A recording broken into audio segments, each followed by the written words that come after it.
La Guinée, une diversité culturelle régorgeant plusieurs potentialités liées à son écosystème naturel. Chaque communauté s'identifie de par son folklore, ce qui expliquerait sa richesse exceptionnelle.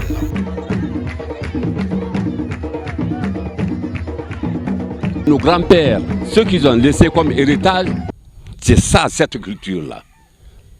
On s'habille comme les grands-pères, on danse comme les grands-pères, on fait revivre le passé. Et c'est ça la valeur de l'homme. C'est là la valeur de l'humanité. Il faut connaître le passé. Donc, son importance surtout, c'est ça. Il faut connaître les enfants qui naissent. Ils voient les danses. Dans l'ancien Mandé, ça c'était au temps de Sundiata, il y a eu toujours des danses folkloriques.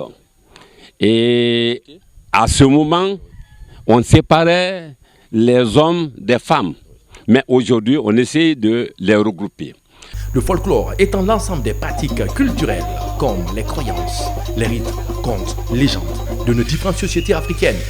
C'est le cas des 4 régions naturelles qui ont une particularité spécifique. Aujourd'hui, l'accent est mis sur les danses de la communauté mandingue et Koniagi, Wame.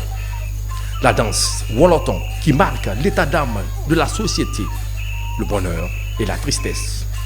La danse Moïko, une danse endémique pratiquée par des jeunes filles à l'âge de la puberté, prêtes à être accompagnées chez leur mari, armés de leur sabre de guerre. Le Moïko, en malinké, Moï, c'est-à-dire naissance. Moï, naissance, c'est la femme qui doit faire des enfants. Eko, c'est-à-dire qui se lave. Donc le Moïko, c'est une femme qui se lave, qui doit faire des enfants. Alors, le Moïko, comment ça doit venir? Ce sont des jeunes filles qui sont à l'âge de puberté,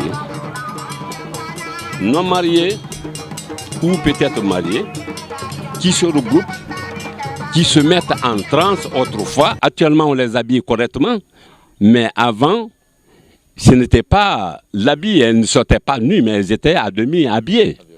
Elles sortaient pour danser et faire et prendre les sabres. Ces sabres-là, c'est quoi? Quand le village est attaqué, comme je vous ai dit, c'est avec les sabres qu'on faisait la guerre. Donc, dans chaque famille, il y a des sabres. Encore à Nukunkan, si vous voulez, venez voir dans les familles, vous trouverez ces sabres-là. Le Woloton, là, c'est une danse spéciale. Vous savez, la culture, elle est liée à l'état de la société, de nos parents. Voilà, quand il y a la tristesse, il y aura des chansons de tristesse, il y a des danses de tristesse. Quand il y a le bonheur, il y a des chansons de bonheur et il y a des danses de bonheur. C'est ce qui fait la valeur de l'Afrique. On ne fait pas ça ailleurs.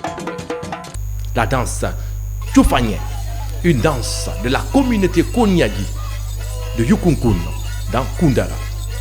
Des jeunes initiés avec un accoutrement spécifique dansent de façon circulaire, une cadence identique pour tout le groupe. Le champion se distingue de par sa capacité à bien osciller ses épaules comme les ailes d'un oiseau dans l'air.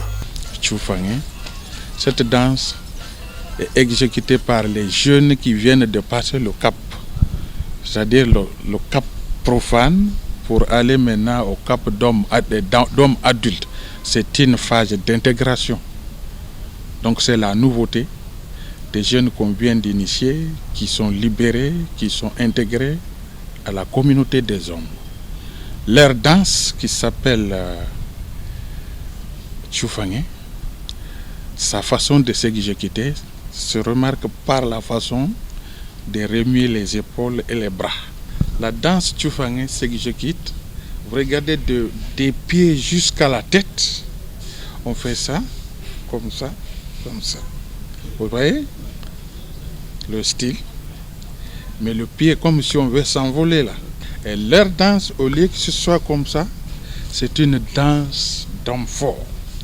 À l'image un peu de Doudoumba en Haute-Guinée.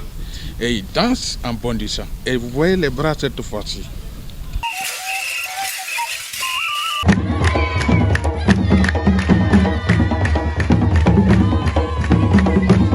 Notre société doit s'armer de la discipline. Le brassage des populations et de leur culture particulière contribue à l'émergence des composantes de la culture guinéenne.